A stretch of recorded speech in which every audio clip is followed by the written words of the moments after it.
I was happy every day. One day, I get the thing at 3 o'clock in the morning. They Raimondi, get up. I said, what? They ship it out. Let me tell you something. I kept telling, oh, you heard me through the echo place. No, I don't want to go. You know, what the fuck? I grabbed onto the fucking bedpost and I almost dragged the bed out of the fucking room. I didn't want to leave this place. What, they were transferring you? Huh? They were transferring you. Like, hell no. No, I don't want to go. I'm screaming and yelling. Everybody's fucking laughing. And I'm like, no, this place is for me. I'm supposed to be here. And they're all, I mean, look at the joint you're in. They dragged me out of there fucking kicking and screaming. I'm surprised they didn't put a fucking straitjacket on me. I mean, this place, you had anything you wanted. The food you wanted, women, anything, liquor, we had every fucking thing. So what happens? They get me. I'll never forget this plane called Sierra Pacific. It was used by drug dealers, they said, years ago, this plane. They put me on that, and we go to Lewisburg, and I go to Lewisburg. And I'm sitting on the fucking bus now to go up the road to Lewisburg, because once you get off at the airport, from the plane, they put you on the bus and takes you into the prison. I looked at this place and said, you gotta be fucking kidding me. This place was cold, fucking damp, but I knew a bunch of guys over there. So now I'm over there in Lewisburg. Now guys see, whatever the reason, they seen I was getting too close to some guys who were friends of mine. Like Bobby Sorensen was in there, Herbie Sperling, Ernie Boy was in there. A lot of guys were in there.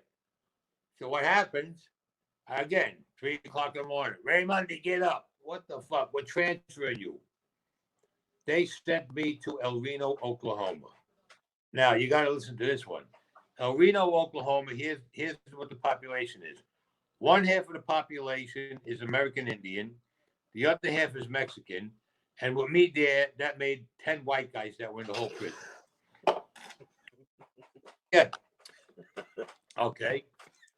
So now I'm saying, I got to get out of this fucking place. Send me back to Lewisburg. So you could see the Mexicans and the Indians, they had a little, say, hostility towards us. But there was only 10 of us, all right? So we used to see the wagon used to come in with these little peppers on it. We'd see the Mexicans take the peppers off, chop them up, and put them in their food. And the Indians did it too. So I said, what's that?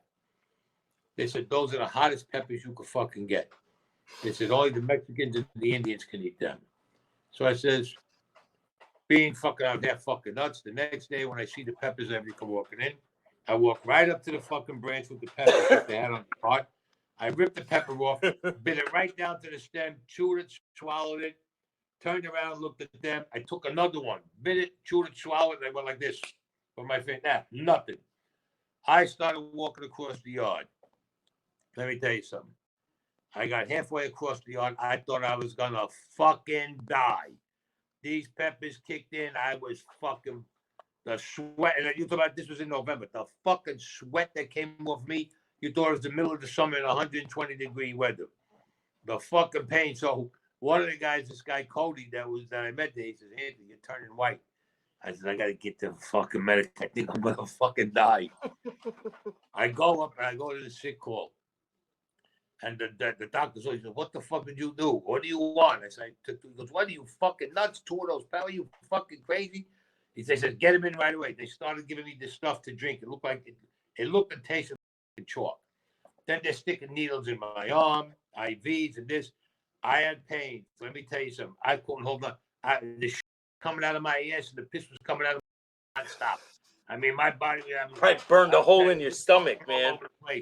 And I'm saying to myself, man, did I make a big fucking mistake with these peppers?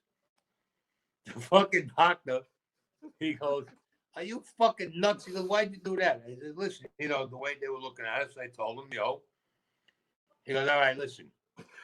He goes, here's what happened. You were doing something in the room in your bunk. You were coming down the stairs. You tripped. You hit your head. I'm keeping you here for about a week, he says. You got to heal up your stomach. He said, you could be bleeding from your stomach. So they would give me all this medicine. After a week, I felt better. They were pumping with this medicine. I mean, unbelievable. I came out of sick call. I had to walk across the compound to my cell house. You had Mexicans on one side, the Indians on the other. I'm walking across. I see them coming together in the middle of the yard. I said, I'm walking right in the middle of a fucking riot. These motherfuckers are going to fight. And they all stopped next to each other and they're looking at me. And I said to myself, uh-oh. I said, I'm going to die. Definitely, I'm going to die. So I said, fuck, if I'm going, I got to take one or two with me. I kept on walking. They came over. One guy grabs me, calls me his brother. The other guy calls me his brother. I'm looking at them. Any man who could eat those peppers and survive like you are my brother. I said, you got to be. I said, okay. We had carte blanche in that fucking prison. All the guys that I knew, the other 9 white guys that I knew that were friends of mine, well, we made friends in there, really. They had carte blanche. They could do whatever they wanted in prison. I mean, these guys, I earned a ton of respect from these guys. Meanwhile, they didn't know what the fuck I did. I didn't even know what the fuck I was doing. That I almost died from. That they were actually bringing us food. In other words, I didn't even have to go to the mess hall. And I was getting the type of food they eat, the stuff that they would make fresh and cook it. Steaks, chops, veal, I mean, chicken, you fucking name it. The rice with the red beans in it, everything. I mean, it was unbelievable. Then what happens? Being I got so nice and I was cozy in there, boom,